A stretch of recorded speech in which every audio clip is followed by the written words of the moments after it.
So I'm on my way to Washington, D.C.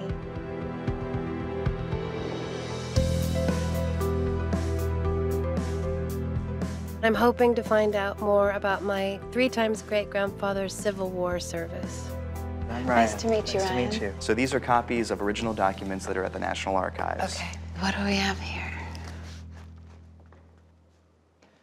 Muster roll of Captain Newberry's company, Company H of the 1st Battalion, 12th Regiment of Infantry, Army of the United States, from the 30th day of August 1862, when last mustered, to the 31st day of October 1862. So how old was George Eliot in 1862? So he was born in 1837, so he would be about 25 at this point. Wow. This is the muster roll for George Eliot's company. Okay. And so the muster roll kind of serves as the attendance record. Let's see. George Eliot, my 3 times great-grandfather. There we go. There he is. George Eliot. And then the other column here is that you can see his rank. What does that say? So it says M.U.S. Musician. Musician. Do you know what kind of musician he was? So from my research, I found that he was actually a drummer. That's wild. Like his father? Yeah. That is amazing. So he was a field musician. These are the people that would play reveille to wake the company up in the morning. Or, you know, when they're on the battlefield, they would play the call for to cease fire or to start firing. So they're actually more... It's kind of a language in a way. It is. Yeah. So it's a really crucial function to people in the Civil War. Okay. Would you like to be able to hear some of the music that he played? I would love to.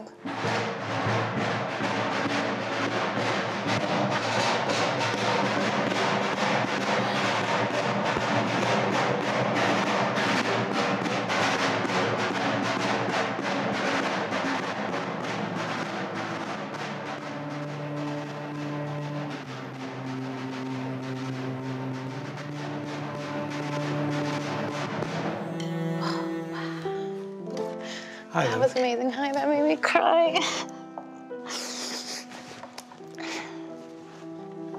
That was really beautiful. Thank you. You're quite welcome. It's so powerful. Wow. Yeah. It's really has such a presence, doesn't it? Yeah, it does. Wow. There were 18 different duty calls during the day that drummers would have sounded.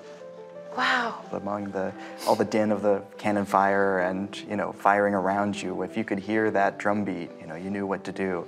And they had to be very reliable. Exactly. Wow. That is just amazing. Thank you so Thank much. you. It was really nice to meet you. Best of luck on your journey. Thank you. Wow. Well, that's so amazing. Yeah. It's so powerful. Exactly, yeah.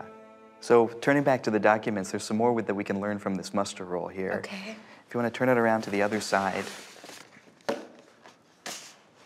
And then this information is the record of events that have happened in this period of time. So do you want to read that? Oh boy, here we go. The company left Centerville and participated in the Maryland campaign.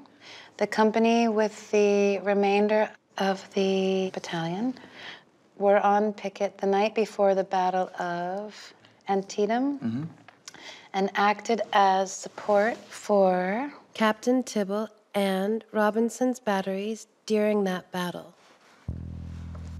The Battle of Antietam. That was a very important Civil War battle. It was when the Confederates started to invade the North. It was the bloodiest single day in American history to that point, and the Union suffered over 12,000 casualties. Wow. So your 3 times great-grandfather was there for the Battle of Antietam. Wow. What would happen to the musician after he did his calls and then they started fighting? He was classified as a non-combatant, so he didn't carry a rifle when he was playing the drum. Oftentimes, the drummers and other musicians were taken as stretcher bearers, or they might be used in surgery to actually hold people down during amputations. He was definitely right in the middle of all of the carnage and confusion of that battle. So you were kind of helping with the wounded and wow. Filling in wherever they could. Yeah. So we have another muster roll here. Okay, so this is Company D, June 1863 through August 1863. So we're a year later. Yeah, so he's 26 now. 26.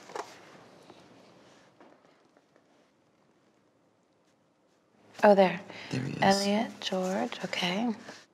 If you notice, something has changed here since the last document. Okay. If you look at the column that says rank. There's a lot of dittos. He's a private.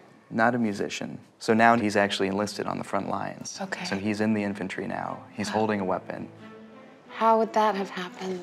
So at this time in the war, by 1863, there are a lot of casualties, a lot of people being wounded, dying. All of a sudden, there's this need for more men. And so he might have actually volunteered. Yeah, I would imagine it would have been very frustrating to stand there and not be able to help. I would feel that way, but... Yeah. So as much danger as he was in before, it seems like he might be in more danger now. You know, he's on the front lines. Yeah. So you can flip over and find that, that section again on the back. Let's see. So what were they doing on July 2nd, 3rd, and 4th? Engaged with the enemy near Gettysburg.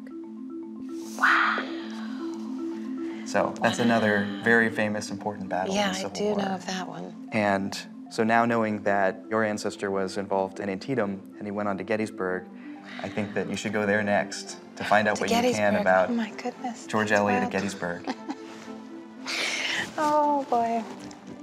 Wow. There's been so many layers to the story. It's really intense. I would imagine it would have been very hard to be a 25-year-old man so far from home because they were just trying to survive, and I'm sure the conditions were absolutely brutal.